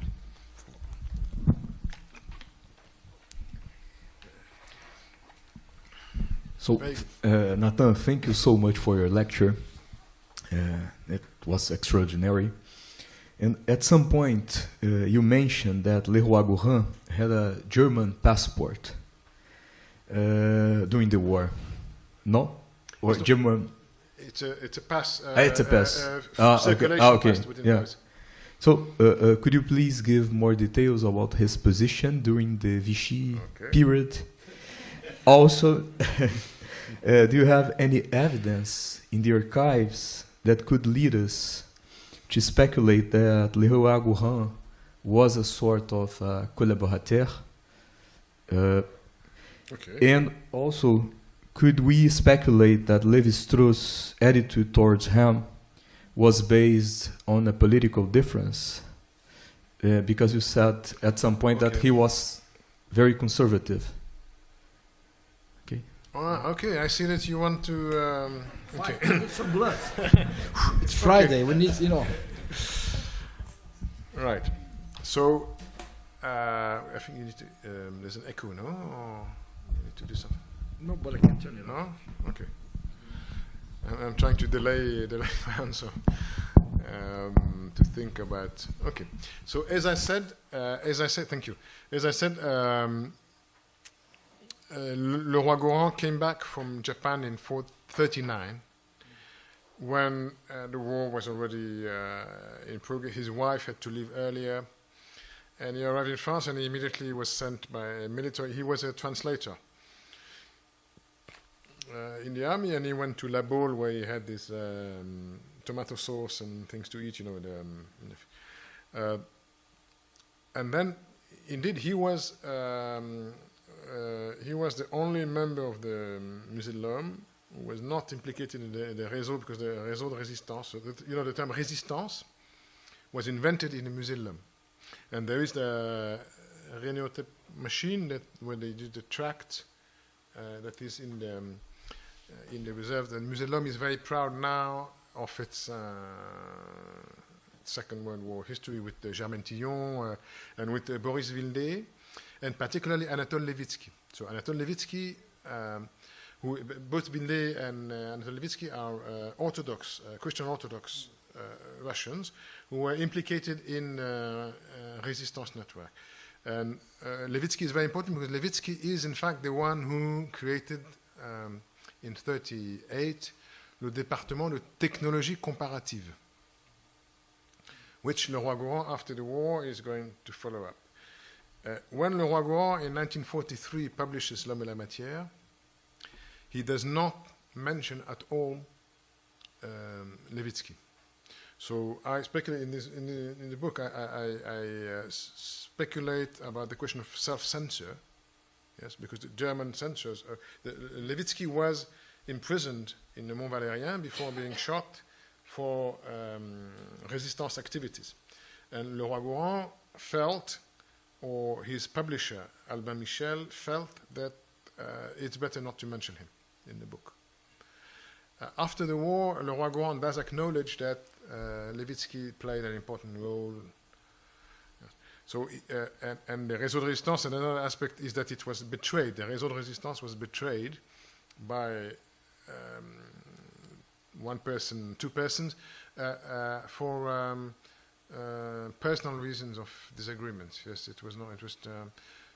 an easy way to, I have problems with my colleague, and I call the Gestapo, and he's collaborating, and so Leroi-Gourhan himself was more what we would call in a classification, very coarse classification, an opportunist, because he was able to advance his career. It's not at the expense of. It's the vacuum that is created by, for example, Philippe Stern at the Musée Guimet. Stern, yes, Jew, set aside, and there's a place. Okay, so I apply, I'm good, and I receive the job. Once, twice, 3 times, okay? And then he could write his book. He received some funding from the CNRS, and he had this. He had 2 types of pass. I will show you later on. I have them on my USB key. He has both an Ausweis, so circulation, and he has a lettre de mission. In the case of, it's very, very hallucinating. In the case of bombardment of Paris by the Allied, by the British and Americans, he is to join the museum immediately in order to save their object, to store them in the basement. So he had this document, and he had another document that was dispensation from forced labor. Okay, because some people were sent either to Germany or to work in factories, and he had a dispensation from forced labor. So, on the other hand, the fact that he kept these documents, they are in his archives. Yes? I don't know would you keep these sort of documents if you had them? Okay, and it's very difficult. It's very difficult. Closer to the microphone. Yes, thank you. It's of course very difficult to make judgments. But other people, Michel Léris, for example, Michel Léris was in big trouble because he married a Kahnweiler, his wife. The Kahnweiler, who are very famous art dealers, and he tried to help Deborah Lifshitz, who was a colleague also of Leroi-Gourhan, etc. So some people are certainly more committed. Leroi-Gourhan was at a distance. To what extent? So this is this episode that Leroi-Gourhan joined the resistance in June 1944, just in time to receive the Médaille de Résistant, and he was sent by the Ministry of Ministère des Beaux-Arts. There was no Ministry of Culture, Ministère des Beaux-Arts, to help convey objects across from France Libre, from France Occupée to France Libre, yes, across the Loire castles, and he was involved in a little skirmish. There's a big and that enabled him to have the post in Lyon already in September 44. Yes, just as Lyon was being...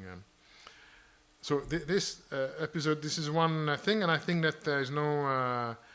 it's interesting to note different attitudes, but that's one chapter. The other chapter is indeed whether the tensions with other type of scholars are related to... first of all, there is Paul Rivet, because Paul Rivet wrote Lettre Maréchal Pétain, I don't agree with your policies, and he left just before being arrested to come to South America. And he was the supervisor of Leroi-Gourhan. And then there is Jacques Soustel, who was also in the museum, and he went to join de Gaulle in London. And Lévi-Strauss, who went to different route and reached New York and did all kind of activities there. I'm not sure that the antagonism between Lévi-Strauss and Leroi-Gourhan would necessarily be related to that. What I can say, because I had the good fortune to speak to André Audricourt before he died in 1996. So Audricourt was a very bizarre communist. Yes, because Audricourt was sent by Marcel Mauss to Soviet Union to study plant domestication, spread of plant in Turkmenistan, where I actually went to excavate later in the same place. That was very funny. And Audricourt was, it was the Catholic dimension of Leroi-Gourhan that, c'est un catholique, he has a cosmology, he's not a materialist in a proper sense. So you had some debates on this question. There are some correspondence, I could show you, there are some correspondence between Lévi-Strauss and Leroi-Gourhan on factual matters related to the Collège de France. It may be, I mean, it's worth, but I think that I would leave this sort of questions for political scientists. I mean, someone who has better knowledge of, like François Rousseau, you know, le syndrome de Vichy, the Vichy syndrome, yes? What happens after? I'm not sufficiently equipped to, I can provide the information that I have, but I think it's others who are more fine-tuned to these questions.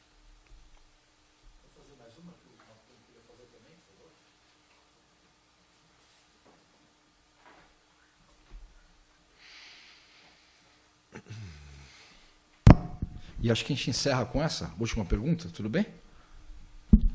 Thank you, Nathan, for your talk. It was very stimulating. I have maybe on Tuesday you can answer me this question better.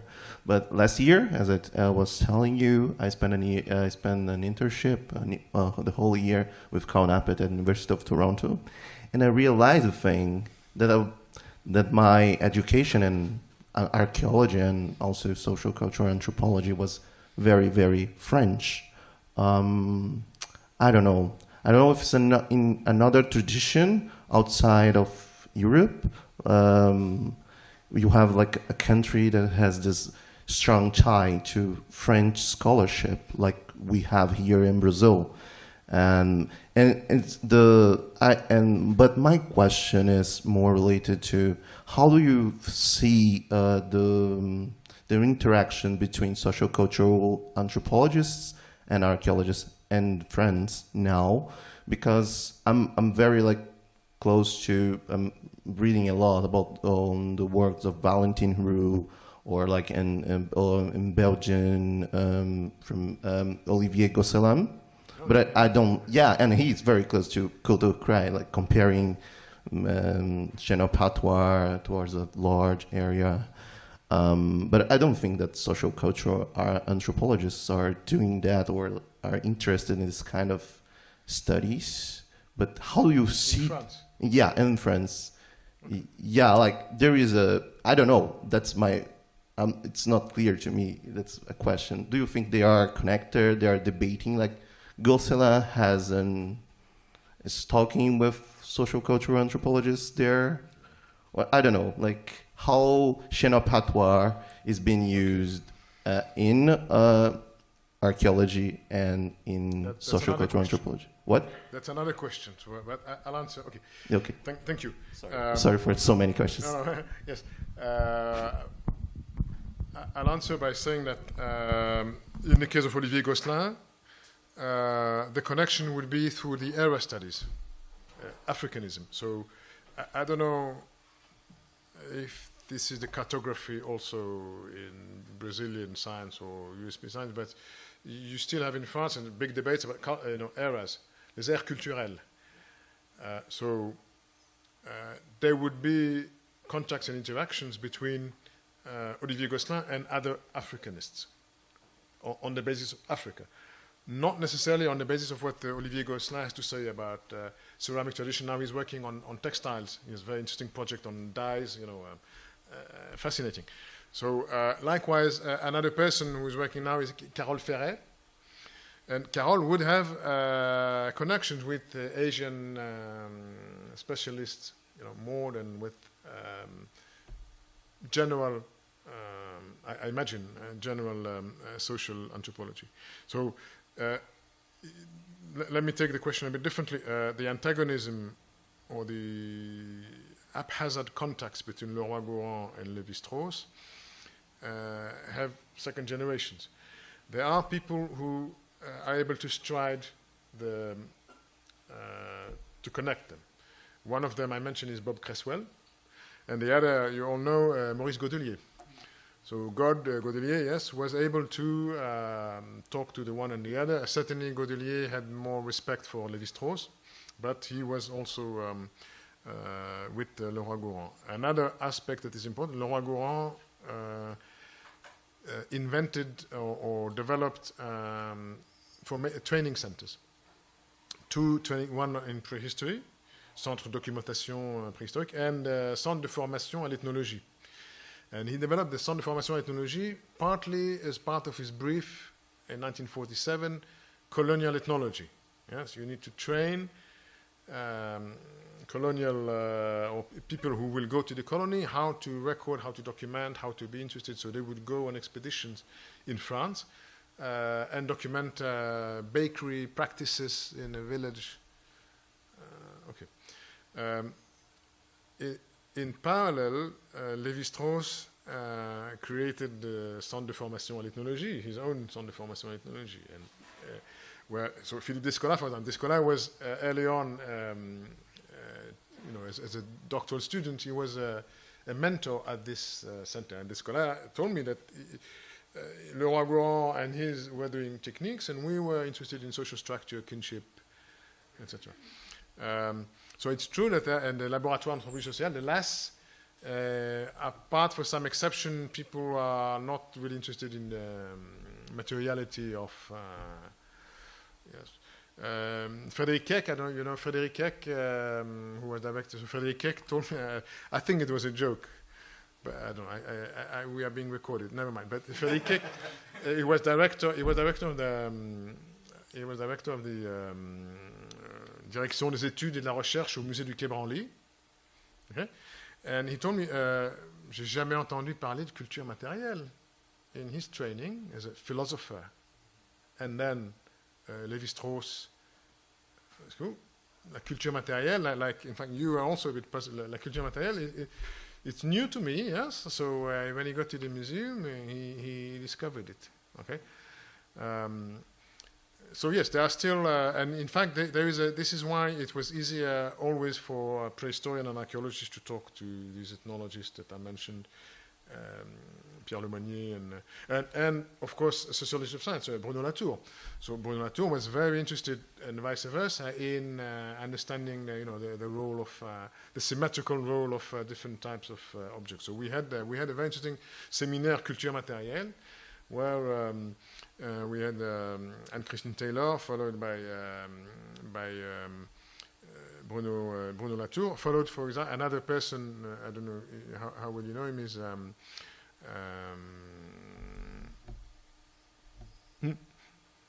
you must know him as well. The name will come back in a second. L'origine des inégalités. Alain Testard, Alain Testard. I beg your pardon. I don't know if you... Sorry for the lapsus. So Alain Testard wrote a lot about, as an anthropologist, about questions of storage, questions of domestications, question of sedentarization as an anthropologist. Yes. So remember also there's a question of scale. Unlike in the 50s, so there was Leroi-Gourhan, Bastide later on the side, and Lévi-Strauss. Now there are so many of them. Professors are come 15 at a dozen. Yes, lots of professors with slightly different angles, etc. So the proliferation of science and institution makes it easier, not more, easier to be specialist and narrow-minded, and that's something we have to resist, of course. Did I answer the more or less? Okay.